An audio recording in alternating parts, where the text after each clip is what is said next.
Olá, bem-vindos a mais um vídeo. Hoje eu tô aqui no consultório, tomando meu cafezinho. E enquanto não chega a minha paciente, nessa lacuna que eu tive, eu recebi uma pergunta no meu Instagram falando sobre um vídeo que eu postei aqui faz pouco tempo, que eu falo sobre afeto e emoção e a diferença disso e como a gente pode regular as nossas emoções, conhecendo melhor, né, a forma como a gente tem reagido. E nesse vídeo eu dei um exemplo falando da raiva, né, especificamente de que algumas pessoas chegam até mim falando que sentem muita raiva durante o dia, que elas se estressam com muita facilidade, né. Esse vídeo vem para ajudar as pessoas que têm dificuldades em lidar com emoções muito intensas, como por exemplo a raiva, a irritabilidade, que são emoções que surgem a partir de interpretações, né? Então se você não assistiu o vídeo ainda, corre lá, que é muito importante para você ter um contexto geral do que a gente vai falar hoje, porque nenhuma emoção, ela surge do além, né? Se ela tá vindo de algo que você não tá sabendo identificar, muito provavelmente ela ainda é um afeto, e você precisa nomear isso como uma emoção para que ela se torne uma emoção. Então, no vídeo eu falo também que a gente não pode simplesmente dizer que tá triste sem saber por que está triste, né? A tristeza, ela é uma interpretação de um conjunto de afetos que eu nomeio como tristeza e eu falo que eu tô triste por um motivo específico, né? Então, tem que ter uma justificativa. Então, quando a gente pega a raiva como exemplo, né, já começando e dando início a esse vídeo, ela é uma emoção como qualquer outra, em que a gente experimenta uma quantidade de afetos que a gente pode colocar, como eu falei no vídeo também, como uma ativação considerada desagradável pelo indivíduo, né? E que surge a partir de uma situação específica. Eu não dei esse exemplo lá, mas, por exemplo, se alguém me xinga, não é uma regra que eu fique com raiva daquela pessoa. Não é uma regra que eu me indigne, né? Apesar de parecer óbvio, né? Tipo, se alguém me xingou, alguém me humilhou, alguém tentou me machucar, me prejudicar de alguma forma, eu tenho que reagir com raiva. É o esperado de mim. Na verdade, não. Então, vamos lá. Se tudo depende da nossa interpretação, ou seja, a forma como eu enxergo a realidade baseada nas minhas crenças, que é a minha lente, né? Vamos pensar que eu tenho esse óculos, né? Se eu tiro esse óculos, que é a minha lente da realidade, a forma como eu enxergo o mundo, as coisas estão muito diferentes. Apesar delas ainda terem mais ou menos o mesmo formato, eu já não enxergo direito o quadro, por exemplo, que tá ali na minha frente. O abajur fica um pouco... Eu uso bastante grau, tá, gente? Eu tenho quase 4 graus de miopia, então claramente bem distorcido. Mas a ideia que eu trago nessa analogia é justamente essa. Vamos supor que eu vejo tudo embaçado. Essa é a forma como eu vejo o mundo. Aí eu começo a fazer terapia, né? Ou eu converso com outra pessoa que me traz uma outra forma de olhar a realidade e eu coloco uma outra lente que me permite enxergar as coisas com maior nitidez. A gente chama isso de crenças, né? Cada um tem um filtro cognitivo que filtra a realidade a partir de uma lente, que é essas crenças que cada um construiu ao longo da sua própria história. Essas lentes vão determinar como você vai se sentir dependendo da situação. Então, como eu falei, não é uma regra que se eu sou humilhada, que eu me sinta indignada, que eu fique com raiva. Eu posso sentir compaixão, pena. Como eu vou sentir compaixão e pena de uma pessoa que me humilha, Maria Eduarda, uma pessoa que tenta me machucar? Bom, se você cresceu numa família cristã, por exemplo, que as pessoas é praticante, né? E a ideia do cristianismo não é você, né, oferecer a sua outra face se você sofrer um tapa em uma. Claro que a gente está falando de uma analogia, né? Mas se a ideia é que eu não me envolva no comportamento dessa pessoa perante a mim, porque eu preciso compreender, não no sentido de aceitar esse comportamento, mas eu entendo que aquilo é mais sobre aquela pessoa, de que ela pode estar perdida, de que aquilo é um reflexo de solidão, sofrimento. Eu não me envolvo com raiva. Eu posso, inclusive, sentir compaixão por aquela pessoa. Olha que contraditório, né? Então, quando eu trago essa ideia da lente, isso é muito importante, porque daí a gente já tem parte do pressuposto no início que a sua raiva, ela não é uma reação natural. Ela é uma reação da sua interpretação da realidade. E a partir disso, as coisas ficam muito mais fáceis da gente lidar. E daí a gente trabalha no quê? No filtro, né? Se eu chego e falo assim, não, eu tenho que mudar o meu filtro. Acho que as minhas crenças estão muito distorcidas com base na realidade que eu vivi, eu limpo essa lente, né? Ou eu troco de óculos, faz parte. Então vamos lá. Quando a gente pensa em interpretação da realidade, a gente está falando que existem pensamentos. Por que isso é importante? Pensamentos podem ser automáticos. A gente às vezes não percebe que a gente está pensando. A gente fez um raciocínio super complexo sobre uma situação e eu não percebi. Na verdade, a minha crença está tão automática, tão já internalizada, que eu só olho a realidade dessa forma. E eu nem penso que a forma como eu estou olhando é uma perspectiva. E não necessariamente é a verdade absoluta, né? A gente vai falar aqui dos 3 tipos de pensamentos que a gente trabalha na TCC, que é a abordagem que eu já falei aqui que eu trabalho, né? A terapia cognitivo-comportamental. que fazem com que a gente compreenda algumas das crenças, mas também a origem das nossas emoções, dos nossos comportamentos, porque tudo surge na forma como a gente enxerga a realidade. Com base nisso, a gente trabalha 3 tipos de pensamentos que eu vou deixar aqui na tela também. O primeiro que a gente vai olhar para entender o porquê que você sente tanta raiva das pessoas, das situações e irritabilidade também de maneira geral. Se raiva não é o seu caso, Maria Eduarda, eu não sinto tanta raiva, eu sinto tristeza, eu sinto ansiedade, eu sinto desesperança. Seja qual for o sentimento que você está tentando trabalhar, ele entra também nessa mesma lógica. Eu tô trazendo a raiva porque foi o que a minha colega lá no Instagram trouxe como dúvida, certo? Primeiro pensamento que a gente vai analisar são os pensamentos que são considerados os pensamentos prováveis e pensamentos improváveis, né? A gente vai trabalhar 3 tipos de pensamentos nesse vídeo. E você pode começar a identificá-los essa semana mesmo no seu dia a dia. O que são pensamentos prováveis e pensamentos improváveis? Como o próprio nome diz, são pensamentos que eu posso atribuir probabilidade. Então, vamos pensar, vou pegar uma analogia bem simples, né, da chuva. Se eu pensar na previsão de tempo e eu falo assim, cara, será que vai chover hoje?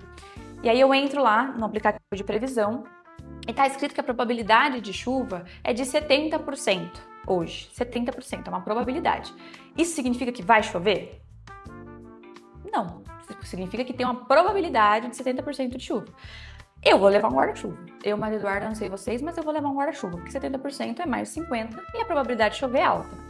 Mas eu tenho que me irritar com o fato, por exemplo, de eu peguei um guarda-chuva, fiquei com aquele trambolho na minha mão e não choveu, gente. Falaram que ia chover. Ninguém falou que ia chover. Falaram que a probabilidade de chuva era alta. Então, quando a gente pega essa analogia da chuva, fica fácil da gente entender os nossos pensamentos. Muitos pensamentos têm uma probabilidade significativa de acontecerem, né? Já outros não. Então, quando a gente pega a noção da raiva, vamos pegar a raiva como exemplo porque foi o que a gente está trabalhando no vídeo. Se eu tô numa situação, né, com uma pessoa que eu gosto muito e, bom, já sei, o exemplo perfeito, que tá no livro, inclusive, que a gente tem trabalhado na terapia do esquema.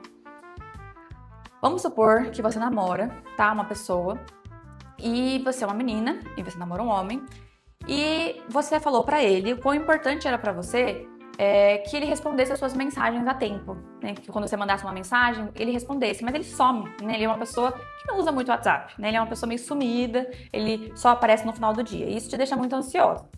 Só que vocês já conversaram sobre isso, né? E aí ele compreendeu a sua dor e falou assim, tá, eu vou tentar me esforçar pra te responder quando você me mandar mensagem. E aí você mandou uma mensagem e ele não responde, né?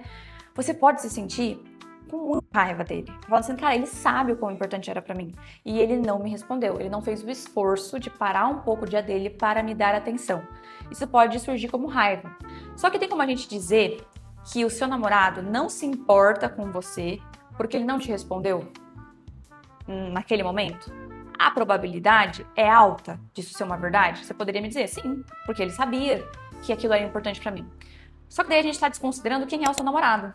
Como é a relação de vocês? Por que é que ele deixou de responder, né? E isso torna as coisas menos prováveis, porque para ele não se importar com você, ele nem teria que ter escutado, compreendido e tentado mudar esse comportamento para início de conversa. Então, o pensamento, ele não se importa comigo, é pouco provável. Mas ele não deixa de ser um pensamento, ele é um pensamento considerado improvável.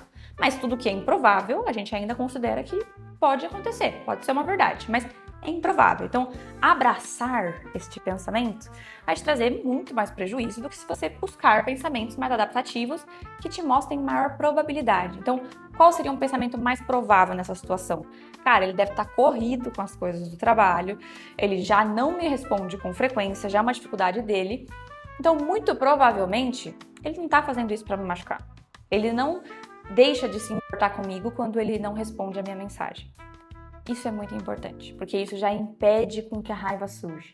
Ela pode vir como tristeza, como decepção, como uma pessoa que tinha uma expectativa e foi quebrada, né? Mas raiva, para eu sentir raiva, perceba, olha só, esse pensamento, ele não se importa comigo, vem como raiva. Isso adiantado, a gente vai para o segundo tipo de pensamento. Pensamentos precisos e imprecisos.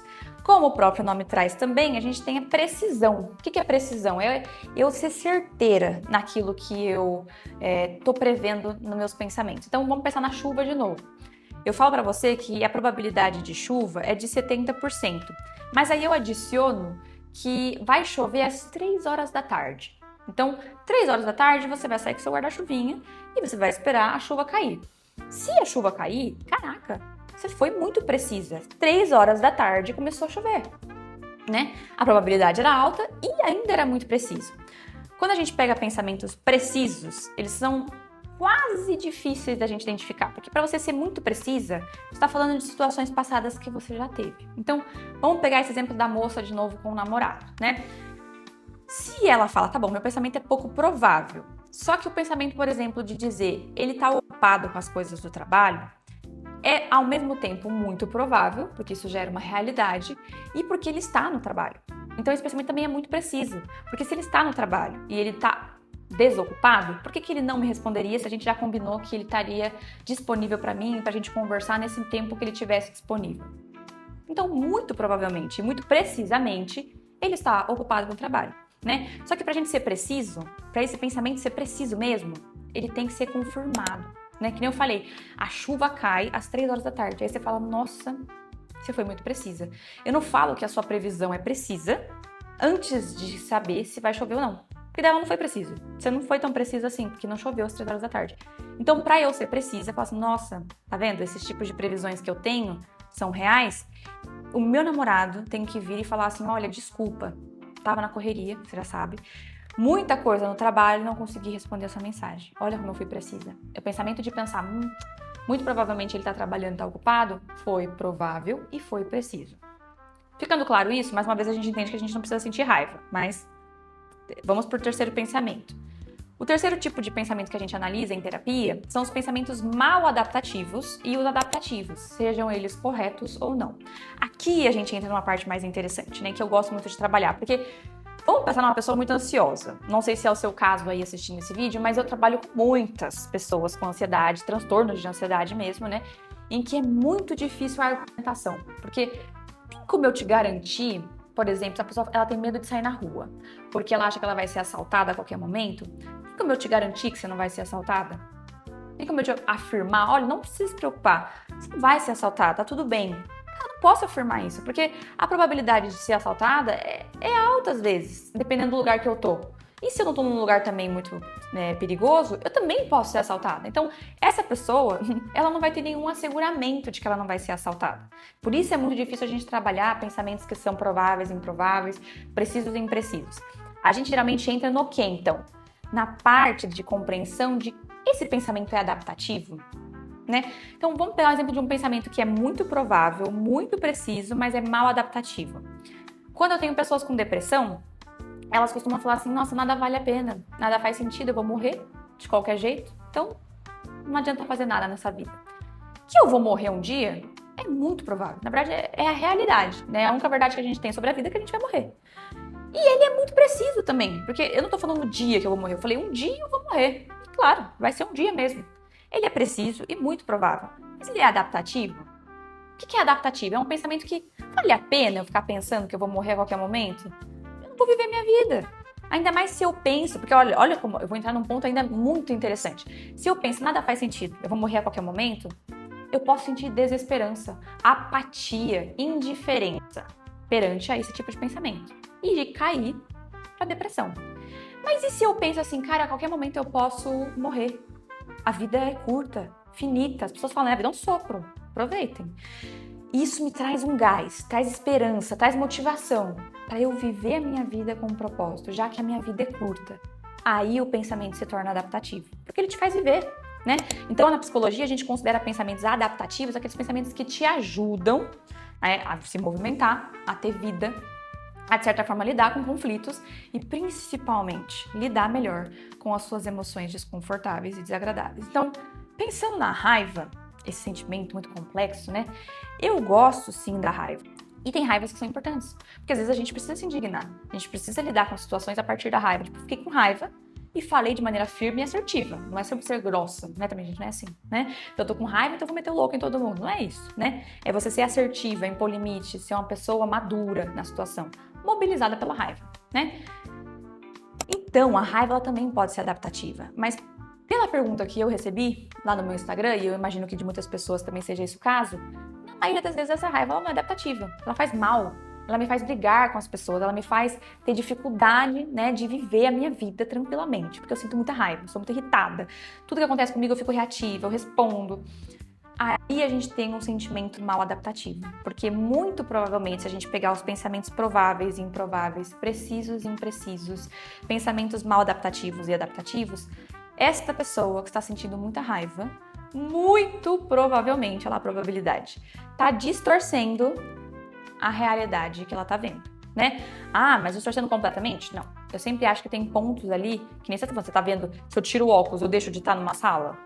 Não tô em Nárnia, né? Eu tô na sala, mas tá meio distorcida. Então a sala, ela continua existindo. Tem um ponto ali central de verdade que me guia para aquela interpretação. Porém, muitos elementos estão distorcidos. Eu não sei se é uma cadeira, não sei se é uma mesa que eu tô vendo, mas tem alguma coisa ali, né? O que acontece no sentimento de raiva, né? Tá sempre ligado a uma noção de injustiça, sempre ligado a uma noção de abandono, rejeição, crítica, né? As pessoas que experimentam raiva, pode perceber, quando você começar a sentir raiva de alguém, de uma situação, de uma pessoa, tá geralmente ligada a esses conceitos que eu trouxe, né? E outros também, mas esses principalmente. Quando eu tô ligada a essa situação, eu tenho pensamentos automáticos perante aquela situação em relação à intenção que aquela pessoa teve comigo, que são sempre previsões, né? Intenção do outro, eu só vou ter certeza se ele me disser que ele estava pensando fazer isso por conta disso. De resto, são só previsões da minha parte. Eu sei que tem gente que tem uma capacidade aguçada de saber a intenção das outras pessoas, né? De que sabe que aquela pessoa quis dizer isso, quis dizer aquilo, porque é muito atenta aos detalhes. Muito provavelmente você viveu uma história de vida, né? Não preciso nem dizer, em que você precisou ficar alerta o tempo inteiro para detalhes, porque o mundo era muito perigoso, o contexto da casa era muito perigoso. Perigoso por quê? Porque as pessoas brigavam muito, porque as pessoas eram imprevisíveis, porque elas eram reativas. Então, logo, eu fico ali atenta a esses detalhes, a ponto de eu ser especialista em perceber como as pessoas estão se sentindo, como as pessoas estão pensando ou reagindo por dentro sem mostrar. Tem gente que é muito boa nisso, mas às vezes, e pode ser muitas vezes, né? Tá distorcido. Né? É uma generalização. Uma habilidade não é uma verdade absoluta. É uma habilidade que em alguns momentos pode ser útil, em outras não pode ser, né?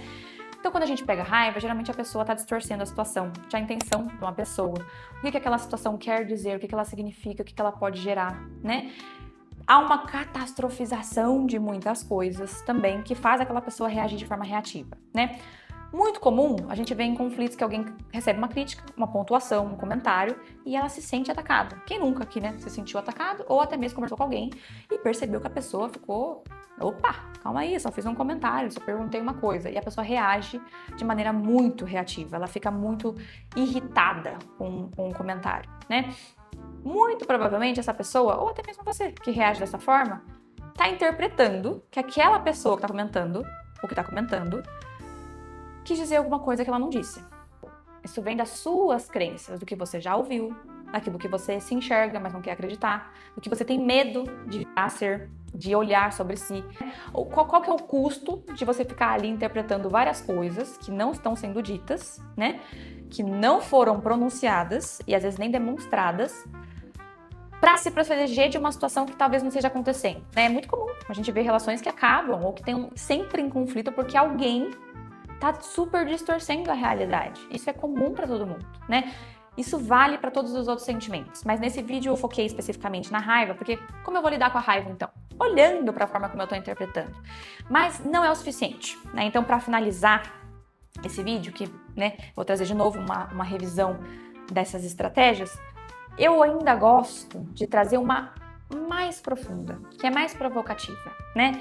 A gente não se livra do sentimento de raiva se a gente também não se livra da crença de que eu não posso ser injustiçada.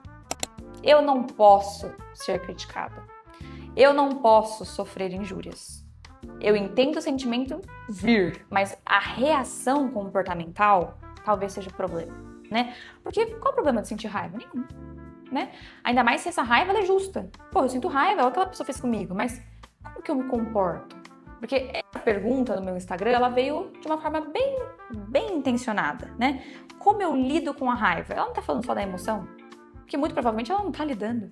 Quando a gente não lida com o sentimento, a gente não aceita que ele é só um sentimento. Eu só senti raiva. Não significa que eu tenho que xingar aquela pessoa. Não significa que eu tenho que bloqueá-la. Não significa que eu tenho que deixar de falar com ela. Não significa nada disso. Significa que eu tenho que olhar pra mim, entender o porquê que esse sentimento apareceu, o que ele significa, o que ele tá me dizendo, quais são os meus pensamentos prováveis, imprecisos e até mesmo mal adaptativos que estão ligados a essa situação. Pra daí, mesmo assim, eu falar assim, cara, eu tenho todos os motivos pra gritar com aquela pessoa agora. Eu olhar para os meus valores. Quais são esses valores? Cara, eu quero ser uma pessoa que briga com os outros? Eu quero me tornar igual àquela pessoa que me ataca? Não, acho que eu gostaria de ser mais estável. Eu gostaria de ser mais madura. Eu gostaria de ser mais justa, mais serena. Então não é esse comportamento que eu vou adotar, né? E eu acho essa parte muito bonita, porque a psicologia ela não vem só para entender, então vamos eliminar a raiva, você não vai sentir mais raiva de ninguém, e aí logo você vai lidar muito bem com ela. Claro, ela não vai existir. A gente lida bem com a emoção quando a gente escolhe não se comportar emocionalmente, mas valorizadamente, né? E a gente chama isso de atitude valorizada. Então, o meu comportamento é guiado pelos meus valores, pelos meus princípios, pelas minhas aspirações e não pelas minhas emoções. Claro que as emoções também podem guiar os nossos comportamentos, e em alguns momentos é muito importante, né? Compaixão, por exemplo, se eu não me guiar pelo sentimento de compaixão, eu faço as coisas por fazer, né? Eu vou lá, ajudo porque falam que é bom. Mas quando eu sinto compaixão, aquela ajuda vem de forma muito genuína, né? Mas em que momentos me é bom, me é adaptativo, me é, de certa forma, útil agir perante a minha emoção? Ainda mais em situações em que as emoções são desagradáveis, porque a gente não lida bem com as emoções desagradáveis. Tristeza. Quando a gente lida com o comportamento emocional da tristeza, a gente se joga numa cama, dorme, chora e não faz nada. A gente abandona coisas que são importantes, né? Raiva, a gente briga, a gente reage, a gente cria desentendimentos e conflitos, a gente se remói, a gente não lida bem com as nossas emoções desconfortáveis, né? E eu falo também que nem com as muito confortáveis, com as agradáveis, né? Quando a gente tá feliz demais, a gente faz promessas que não precisaria fazer, né? A gente faz compras que a gente não precisava fazer. A gente faz planejamentos que se arrepende depois, por conta de um sentimento de entusiasmo momentâneo. Lembrem-se sempre, lidar melhor com a raiva, além de olhar para a forma como você está enxergando a realidade, as interpretações que você está tendo, com base na sua história, você também tem que entender que tem que ter um compromisso ativo da sua parte em eliminar o comportamento guiado pela raiva. Porque geralmente o que causa as consequências ruins, né, no ambiente, pra gente mesmo, também às vezes, é o comportamento. São as estratégias enfrentativas que eu tenho perante a um sentimento. O sentimento por si só, apesar de ser desconfortável, ele não é danoso. A não ser que ele seja muito intenso e frequente, ele vai gerar ali um problema físico, como ansiedade. Mas geralmente são as nossas estratégias comportamentais para lidar com a situação que faz a gente sofrer, que gera problema no mundo, nas nossas relações, no trabalho. E é aí que a gente acaba na terapia. Não só porque a gente está se sentindo mal, mas porque a gente está se comportando de maneira completamente automática, emocionada e que gera muitos prejuízos. A gente se perde até o senso de identidade. Tipo, cara, eu nem sei quem eu sou. Eu não tenho quase princípios mais, porque eu vou agindo com base nas minhas emoções. Eu deixo de seguir metas pessoais por conta disso. Abandono as coisas que são difíceis pelo sentimento. E saber tolerar um sentimento é a melhor habilidade que você vai desenvolver para conseguir lidar melhor com as suas emoções. Ah, Marilord, então como é que eu faço isso? Né? Eu vou trazer um outro vídeo, né? Não vou falar aqui também nesse, porque também não vai dar tempo, mas um outro vídeo para a gente trabalhar tolerância ao desconforto. O nosso cérebro ser capaz de suportar isso, porque às vezes ele não tá treinado, né? Coitadinho, ele tá ali enfraquecido. Vem uma emoção, ele já... socorro, não vamos saber lidar com isso. Isso é habilidade, gente, isso é treinável. Não é porque você não consegue que você é ruim, que você é imatura, que você não tem capacidade, que você é fraco. Você não tem habilidade emocional ainda. E isso pode ser desenvolvido em terapia, em produção pessoal, aí de todos os dias você se comprometer a fazer uma coisa diferente. E esse é um propósito também do vídeo, mas também do canal. Tudo bem? Espero que tenha feito sentido. Um beijo, até o próximo vídeo.